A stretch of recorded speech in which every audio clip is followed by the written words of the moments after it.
সালাম আলাইকুম দর্শক বৃন্দ। আমার হাতে দেখতেছে নাপ্তা কবুতর। এই চোখটা দেখাও, এই যে নাপ্তা কবুতরটা কালেকশন করা আমার মূলত ভিডিও থেকে কালেকশন করছিলাম। আর ভাবছিলাম তেমন ভালো হইব না, কিন্তু এক্সপেকটেশন থেকে কবুতরটা আসলে রিয়েলিটিতে অনেক ভালো।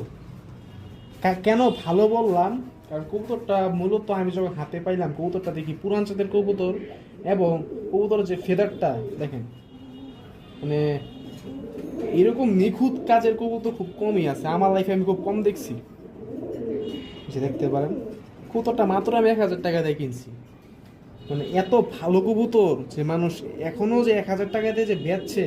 উনি আবার একটা কথা বলছে যে আমি এই কবুতরগুলো বিক্রি করছি, কবুতরগুলো অনেক টাকাতে আমার কালেকশন করা।